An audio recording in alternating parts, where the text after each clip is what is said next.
नमस्कार, मैं हूं अंकुर और आप देख रहे हैं सत्यहिंदी.com। हमें खुशी इस बात की है कि आप हमारे सभी प्रोग्राम्स को पसंद कर रहे हैं और आपसे हमारा रिश्ता मजबूत हुआ है। और इस रिश्ते को और मजबूत करने के लिए डिस्क्रिप्शन में दिए गए लिंक पर क्लिक करिए, जिससे हमारा रिश्ता और मजबूत होगा। आइए अब एक नजर डाल लेते हैं अब तक की सुर्खियों पर।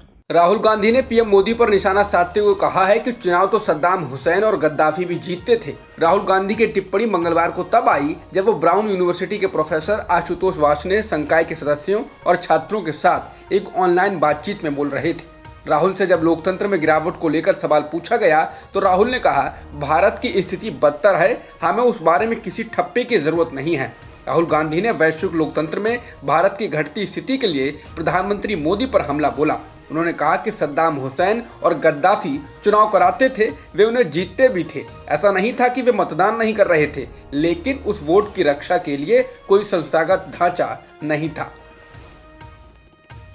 राहुल गांधी ने कांग्रेस पार्टी में विरोधी रवैया दिखाने वाले G23 नेताओं को लेकर पहली बार अपनी राय रखी। उन्होंने कहा कि अलग अलग विचार रखने वाले लोग केवल कांग्रेस पार्टी में ही मौजूद रह सकते हैं। राहुल ने कहा कि हमारी पार्टी में 20 से ज्यादा ऐसे लोग हैं जो अलग विचार रखते हैं। क्या आपको लगता है कि वो बीजेपी, बीएसपी या टीएमसी जैसी पार्टियों में मौजूद रह सकते थे? राहुल ने कहा कि अलग अलग दृष्टिकोण होने पर भी पार्टी में अंदरूनी बातचीत बंद नहीं हो सकती है। पश्चिम बंगाल की मुख्यमंत्री ममता बनर्जी द्वारा चुनाव आयोग को लेकर की गई बयानबाजी पर चुनाव आयोग ने पत्र लिखकर कड़े शब्दों में ऐतराज जताया है और कहा है कि वो इस बात को पसंद नहीं करेगा कि आयोग को किसी राजनीतिक दल से कथित निकटता बताकर सवालों के घेरे में खड़ा किया जाए। पश्चिम बंगाल के प्रभारी उप निर्वाचन आयुक्त सुदीप जैन ने पत्र में कहा है कि कोलकाता में और दिल्ली में हाल ही में टीएमसी के प्रतिनिधियों से मुलाकात करने के बावजूद यदि मुख्यमंत्री ये कह रही हैं कि आयोग को राजनीतिक दलों से मिलना चाहिए, तो ये संस्था के तौर पर आयोग का महत्व घटाने की ही कोशिश है। देश के बड़े उद्योगपति मुकेश अंबानी के घर के बाहर से विस्फोटकों से भरी कार के मामले में जैसे जैसे जांच आगे बढ़ रही है, वैसे वैसे नए खुलासे हो रहे हैं। एनआईए ने अब मुंबई क्राइम इंटेलिजेंस यूनिट के पूर्व हेड सचिन वाजे की उस मर्सिडीज कार को अपने कब्जे में लिया है जिसमें वह अक्सर बैठकर मीटिंग किया करते थे।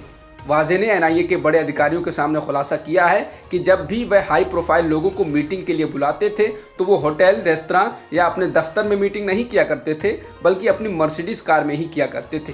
एनआईए के आईजी ने कहा है कि सचिन वाजे मर्सिडीज कार में नोट गिनने वाली मशीन रखते थे। उन्होंने बताया कि एनआईए ने मर्सिडीज से 5 लाख रुपए से ज्यादा कैश, स्कॉर्पियो की नंबर प्लेट जब्त की है।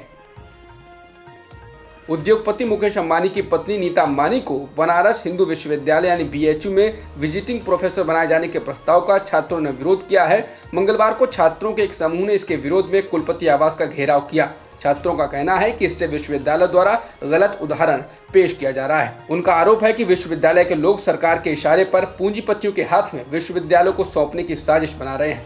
बता दें, विश्वविद्यालय के सामाजिक विज्ञान फैकल्टी ने रिलायंस फाउंडेशन को एक प्रस्ताव भेजा था जिसमें नीता अंबानी को उनकी महिला अध्ययन केंद्र में विजिटिंग प्रोफेसर के रूप में शामिल होने के लिए कहा गया है। उत्तर प्रदेश में पंचायत चुनाव होने वाले हैं, इसको लेकर बीजेपी ने अपने उम्मीदवार उतारने की घोषणा कर दी है। तो वहीं कांग्रेस के पूर्व अध्यक्ष अजय कुमार लल्लू ने कहा है कि कांग्रेस पार्टी प्रदेश के सभी जिलों में और सभी सीटों पर होने वाले पंचायत चुनाव में पूरी ताकत के साथ लड़ेगी। उन्होंने कहा कि पार्टी का संगठन पंचायत स्तर तक गठित किया जा चुका है और अब पंचायत चुनाव में ताकत के साथ लड़ा जाएगा। पुडुचेरी में होने वाले चुनाव में पूर्व मुख्यमंत्री बी नारायण स्वामी को टिकट नहीं मिला है। वो विधानसभा चुनाव नहीं लड़ने जा रहे हैं। ऑल इंडिया कांग्रेस कमेटी के पुडुचेरी प्रभारी दिनेश गुंडू राव के मुताबिक नारायण स्वामी विधानसभा चुनाव नहीं लड़ेंगे, वो चुनाव प्रचार और चुनाव प्रबंधन संभालेंगे। ब्रिटेन के प्रधानमंत्री बोरिस जॉनसन अप्रैल महीने के अंत में भारत के दौरे पर आने वाले हैं। यह ब्रेक्जिट के बाद उनका पहला बड़ा विदेशी दौरा होगा। बता दें, इससे पहले वो 26 जनवरी को गणतंत्र दिवस समारोह पर भारत के मुख्य अतिथि होने वाले थे, लेकिन उन्होंने अपना दौरा रद्द कर दिया था। वजह कोरोना संकट बताई गई थी। हालांकि भारत में जारी किसान आंदोलन के नेताओं ने भी उनका दौरा रद्द करने की अपील की थी। देश में एक बार फिर से बढ़ते कोरोना संक्रमण के खतरे को देखते हुए प्रधानमंत्री मोदी आज राज्यों के मुख्यमंत्रियों के साथ बातचीत करेंगे। इस दौरान कोरोना के खिलाफ लड़ाई को मजबूती से जारी रखने के अलावा वैक्सीनेशन अभियान को लेकर भी चर्चा होगी। भारत में एक दिन में करीब 29,000 कोरोना संक्रमण के नए मामले दर्ज किए गए हैं और 188 लोगों की मौत भी हुई है। इसके साथ ही देश में कुल संक्रमितों का आंकड़ा 1,14,38,000 के पार हो गया है और मृतकों की संख्या भी 1,59,000 के पार हो गई है। फिलहाल एक्टिव मामले 2,34,000 से अधिक हैं। वहीं देश में 3,50,64,000 से अधिक लोगों को वैक्सीन की डोज भी लगाई जा चुकी है। अब तक की खबरों में इतना ही। बाकी खबरों के लिए बने रहिए सत्यहिंदी.com के साथ।